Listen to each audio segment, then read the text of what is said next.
దేవుని వైపు చూసినటువంటి ఆ క్షణం వరకు పేతురు నడుస్తూనే ఉన్నాడు.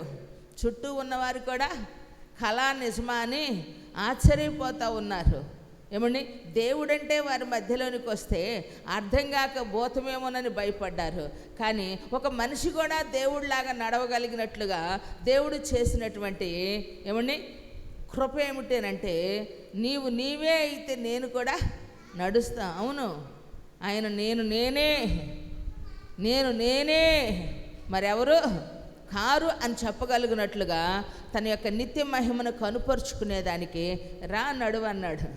దేవుని వైపు చూసి నడిచినంత వరకు పేతురికి ఎలాంటి అపాయము కలగలేదు. దేవుని వైపు చూసినంత వరకు ఏమండి పేతురికి ఎలాంటి భయము రాలేదు. దేవుని వైపు చూసినంత వరకు పేతురికి ఎక్కడా కూడా అవిశ్వాసము చోటు చేసుకోలేదు. కానీ ఎప్పుడు అవిశ్వాసం చోటు చేసుకుంది అనంటే, అటు ఇటు చూసినప్పుడు పరిస్థితుల వైపు చూశాడు. అలలు ఎగసిపడుతూ ఉంటే వాటి వైపు చూశాడు. సముద్రము మధ్యలో ఉన్నానన్నటువంటిది అర్థం చేసుకున్నాడు. అంతకుముందు నడిచింది సముద్రం మీదేగా. అంతకుముందు కూడా నీవైతే అన్నప్పుడు ఆయన ఎక్కడున్నాడో కూడా గ్రహించిన వాడే.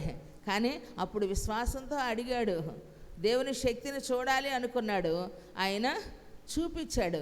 ఎప్పుడైతే మానవ రీత్యా మనిషిగా అమ్మో ఇప్పుడు గనక ఈ నీటిలో నేను అడుగుల మీద అడుగులు వేస్తున్నాను, కానీ ఒక్క అడుగు నాకు లోపలికి పోతే నేను ఎక్కడికి వెళ్తాను? సముద్రపు యొక్క అగాధంలోకి వెళతాను అని అనుకుంటూ ఉండగానే వెళ్ళిపోతున్నాడు. అప్పుడు పిలుస్తున్నాడు, ప్రభా అంటే పిలిచే ఛాన్స్ కూడా లేనంతగా నిమిషంలో నీట మునిగిపోతూ ఉన్న సమయంలో రక్షించు అన్నటువంటి ఆ మాట పేతురుని ఏం చేసిందండి? రక్షించింది. ఆ మరుక్షణం దేవుడు ఏమంటున్నాడు?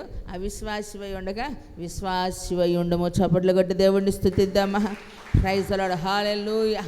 కాబట్టి మన జీవితాలు కూడా దేవుడు చేసే కార్యము మన బ్రతుకులో నెరవేర్చబడేంత వరకు కూడా దేవుడు కొరకు మనం కనిపెట్టుకోవాలి. కొన్నిసార్లు మన జీవితంలో మనము వేదన కొరకు, కష్టాల కొరకు, బాధ కొరకే, శ్రమల కొరకే, నిందల కొరకే, అవమానాల కొరకే ఏమని మనం పుట్టామేమో, మనము బానిసత్వంగా ఎట్టి చాకిరి చేయటానికే ఈ జీవితంలో నేను పుట్టానేమో అని అనుకుంటామండి. అలా చాలామంది నాతో అనిన వారు ఉన్నారు. కానీ వారి వివాహం జరిగినప్పుడు మాట్లాడారు, వాళ్ళకి ఉద్యోగం రానప్పుడు అలా అన్నారు, నా జీవితం వృధాగా గడిచిపోతుంది, నా సంవత్సరాలు ఏమండి వ్యర్థంగా గడిచిపోతున్నాయి, నేను ఫెయిల్యూర్ కోసమే పుట్టానేమో అని, అందుకే దేవుడు నన్ను నియమించాడేమో అనుకున్నారు.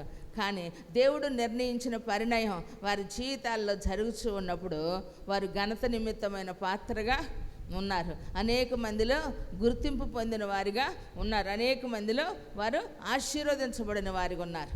అలాగనే మనం కూడా బాధపడుచు ఉన్నటువంటి సమయంలో దేవుని వాక్యం మనల్ని బలపరుస్తూ ఉంది. కాబట్టి మనం ప్రార్థన చేద్దాం, దేవుణ్ణి స్తుతిద్దాం.